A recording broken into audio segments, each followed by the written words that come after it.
I've been caring for my son's best friend unofficially for years, but now I'm being asked to foster him, and I'm scared I'll fail him. Posted by you/smarteffort8150. I have one son, Henry, aged 12. Henry is best friends with a boy named Archie, aged 14. It has always been clear that Archie comes from a troubled home. From what I can gather, and I do not have the full details, Archie's mom is a substance addict, and Archie has been on the at-risk register for a long time. Honestly, I don't know why it has taken this long for them to decide he should be moved into foster care. Last Friday, I received a call from my son's school. They said they couldn't discuss the matter with me but asked if I would consent to having my information passed on to Archie's social worker. I agreed, and shortly after, I received a call from his social worker explaining that a section something or other was being put in place, which meant Archie would be removed from his home and placed into foster care. I was told that the school had recommended me and was asked if I could take him in, essentially. They said it would likely be long-term, until he turns 18. I honestly didn't know what to say. I was in shock. I have been unofficially supporting Archie for a while now. I pick him up from his house and drop him off at school with my son. He spends many weekends at my place. On the days he doesn't come over, I make sure to pack him something to eat when I pick him up because he told me his school lunch is often his only meal of the day. I buy him soap and deodorant, and I even wash his clothes for him. But supporting him in this way and fully taking him in are two very different things. I'm a single dad. I have a decent job, but I'm far from well off. I live in a small 2-bedroom house, which means Henry and Archie would have to share a room, something they already do when Archie stays, but only for short periods.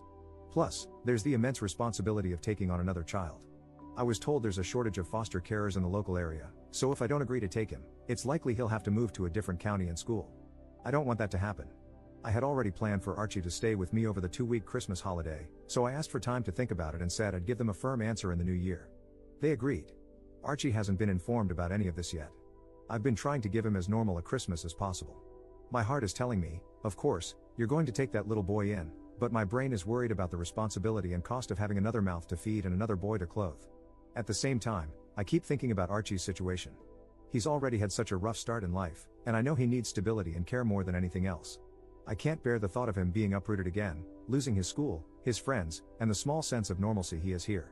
I keep asking myself whether I can truly give him what he needs, and I don't know if I have all the answers right now.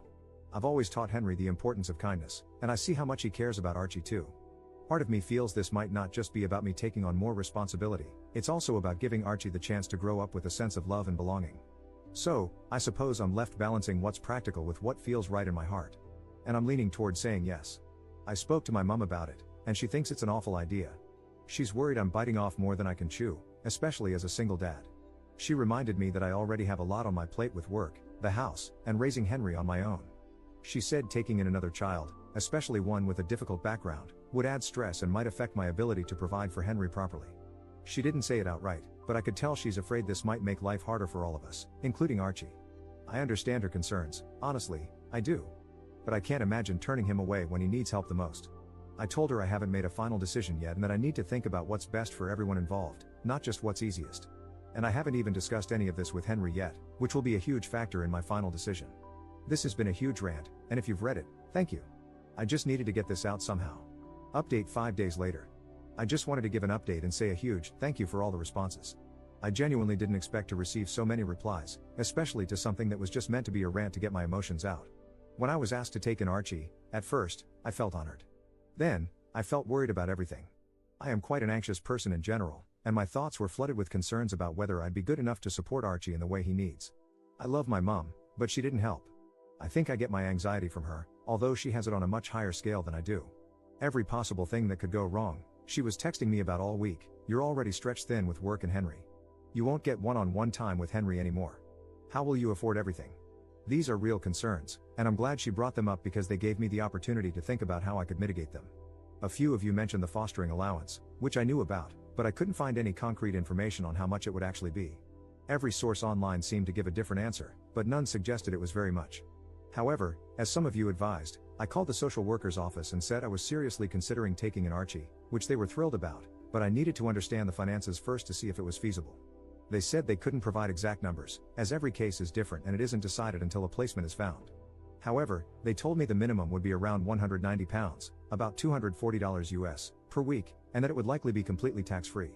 Additionally, I'd receive a significant discount on things like council tax. That was honestly a lot more than I expected and much higher than most of the figures I'd seen online. They also put me in touch with some other foster carers who answered my questions, which was incredibly helpful. This week has been very busy. I worked out my finances, added the estimated fostering allowance, and calculated how much Archie would likely increase my expenses. It worked out that I'd actually have a surplus compared to my current situation. Many of the foster carers I spoke to don't work full-time, using the allowance to supplement their income. I'm not sure if I want to do that, but they mentioned it helps to work part-time since fostering involves a lot of work, meetings, reports, and other responsibilities. On top of that, I'd need to complete training during the first year to become fully qualified. I considered it, and with the additional allowance, I could move to a 0.6 contract, working 3 days per week, while still covering the costs of moving to a 3-bedroom house.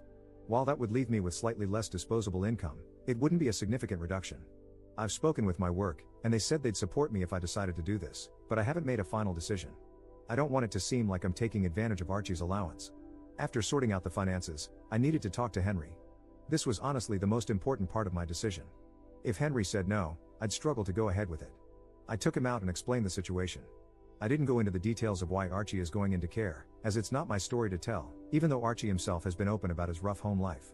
I discussed the potential challenges, less one-on-one time, less privacy, at least in the short term while we find a bigger house, and so on. Henry was incredibly supportive. He said that he and Archie had talked about how they both wished Archie could come and live with us. I told him not to mention anything to Archie yet until I had the chance to speak with him, and he agreed. Yesterday, I arranged for social services to come over. Archie, his social worker, and I sat down to talk. They told Archie he was going to be placed in foster care. Archie cried a lot, I cried a lot, and he asked to see his mom, which the social worker said they'd arrange as soon as possible. In that moment, Archie didn't seem like a teenager, he seemed like a small child whose world was crumbling. Then they asked Archie if he'd want to stay with me. Although he was still distraught about being in care, he said he'd love to stay with me. We discussed what it would mean and how it would affect us.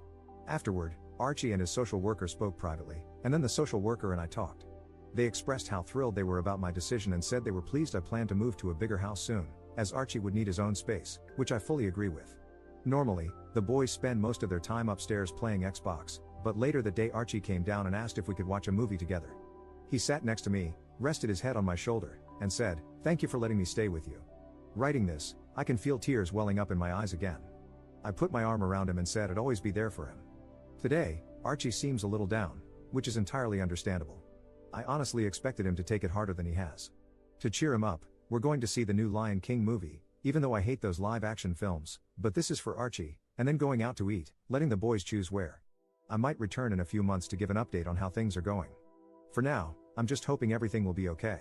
I know the first few months will be the hardest. Thank you, everyone. Editor's note. Stealing this comment from you/EffectiveCricket93 to explain what type of fostering is involved here. It depends. This is called a friends and family placement in England, where social services have decided it's in the child's best interest to be placed with a familiar person rather than in a traditional foster placement. Friends and family placements can have a looser set of restrictions compared to traditional placements. However, OP would only be cleared to take in Archie. For example, he wouldn't be able to take in another child unless he decided to undergo full training. They would be able to make decisions that differ from those in a traditional foster home.